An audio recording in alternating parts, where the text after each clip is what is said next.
What's going on, people in YouTube land? Kimchi Chris here, and welcome to today's video. And for today's video, I wanted to review the brand new record from The Darkness called Pinewood Smile. And I just want to get it out of the way. First thing, I love this band. I have loved them since the first time I heard them. Basically, when I was a younger guy and they came out, I was really into 70s and 80s rock and roll and metal, but there weren't a lot of current bands at the time doing that. In 2003, new metal and rap rock and things like that were still reigning supreme, and The Darkness came out like a beacon of light. If you've never heard them, you probably have, and don't even realize it. You probably have heard at least I Believe in a Thing Called Love. They're huge, over-the-top hit from their first record back in 2003, Permission to Land. And ever since then, I've been a huge fan. But after that record came out and they blew up, they put out one more record and then broke up, and everybody thought The Darkness was done. But lo and behold, 2012, Hotcakes came out and the band was back. And ever since then, they've been touring consistently, putting out records consistently, and that brings us to today's record, Pinewood Smile. And first things first here, if you're not into 70s and 80s rock and glam and metal, you're not gonna like this. I can just go ahead and say that right now. This band has always had a very particular sound, and they've always been a throwback band to those types of acts while keeping it fresh and new. But if you're not into that, you're just gonna hear this and think it sounds like some old record from a band you don't care about, and that's fine. But that means this record's probably not for you. But for the people that are into that, this is a great record if you ask me. I'm gonna go ahead and throw that out there. I like this one. It starts out with the first single, All the Pretty Girls, and you know, it's kind of a typical Darkness song, not gonna lie. It opens with some fist-pumping guitars. You have Justin early on doing his falsetto scream of "ah!" I can't do it the way he does, but you know what I'm talking about. And the chorus is catchy, the guitar solo is great. It's spot on what you expect from The Darkness, and if you're a fan, you're gonna absolutely love this song from the very beginning, and if you're not a fan, you're gonna hate it, and there's no reason for you to listen to it at that point. Solid Gold is another one of the lead-off singles from this record, and it's a great one if you ask me. It's very humorous, the lyrics are pretty much ridiculous, and that's kind of part of what The Darkness has always had in them. They've always had a good sense of humor about themselves and not taking themselves too seriously, hence some people thinking they're a parody act. But this is just a great rip-roaring rock and roll song with a very catchy chorus that's just kind of ridiculous and over the top, just like The Darkness. Again, great guitar solos, great riffs, exactly what you want from this band. And as the record progresses, you gotta have a power ballad. If you're a band that sounds like the 70s and 80s rock and roll bands, you gotta have a power ballad. All those bands had power ballads, they all did them great, and this record here is no exception to that. This has a great power ballad on it called Why Don't the Beautiful Cry. It has a really cool guitar tone. It opens with like a bit of a Thin Lizzy-esque guitar solo and then leads into a more peaceful verse and chorus, and of course the guitar solo after the two verses and chorus, because that's how it progresses, is really awesome as well. And this is just a really good power ballad. If you're into kind of some slower, more melodic, you know, kind of sappy rock songs, you're gonna like this one. It's a really good, I don't know, a really good version of that type of formula. I mean, you know, bands have been doing this since, you know, rock came out basically, and it's a tradition that's held up through the years for a reason. This is the kind of song to get the lighters out at the show and do the sway and all that, and it delivers it really well. This is a stand-up track to recommend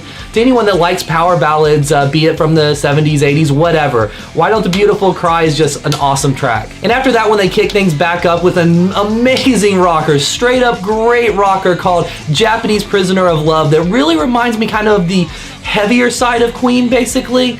It's just a really fast tempo, lots of great guitar licks, lots of falsetto again, and just paints a really weird picture lyrically speaking.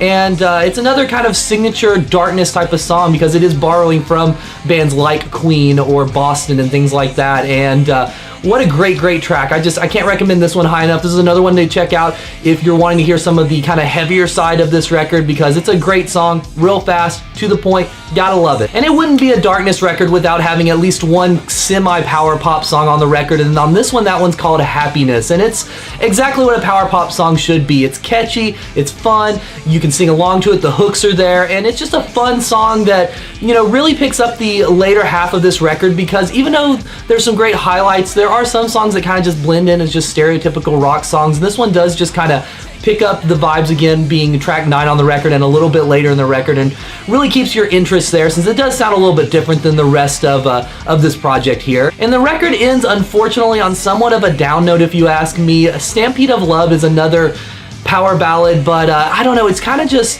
boring. I don't really like it, I don't enjoy it, but that's what finishes out the record.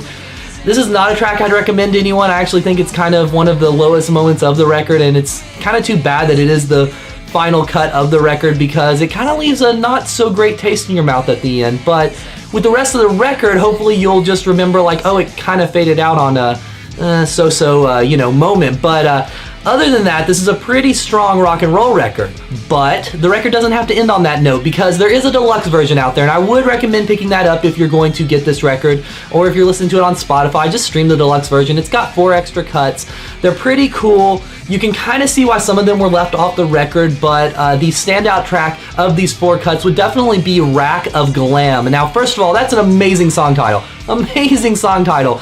And yeah, it's a pretty sexual song. It's about what it probably sounds like, and if you're not sure, just go listen to it and check it out. It's really hilarious. It's Justin being Justin as far as the lyrics go. It's really catchy, and this one should have been on the regular version of the record, honestly. I think this is a little bit better than some of the forgettable tracks on the record, but you know, that's just my opinion, and apparently the Darkness don't agree with me on that necessarily, but I think that's a great standout track of the deluxe ones. Unfortunately, the record does still end on a little bit of a downer note with the deluxe one because it ends with a track called Rock in Space that sounds like a great idea and has a great chorus, but is honestly not much more than that. It's kind of a weak rock song, and I don't know, if it was whittled down to like a 30-second theme song for some show about rock in space, it would be awesome, but as a complete work, it just doesn't work super well. But even with that being said, there's a lot of good music on this record. I mean, I would say this thing is at least like 70% great, straight in-your-face rock and roll with a little bit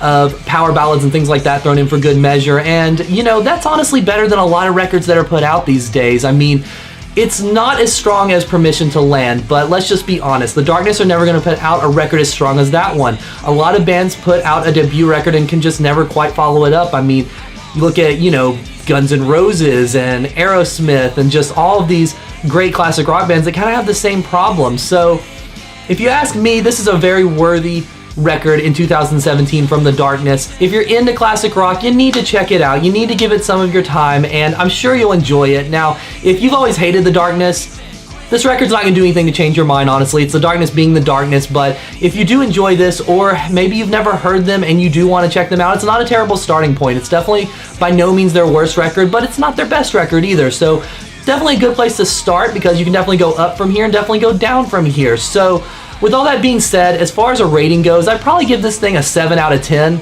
It's a very good record, very acceptable. Just, it does have a few weak moments, and the ending, just the last track on the regular version as well as the deluxe one, just those 2 tracks are just not doing it for me.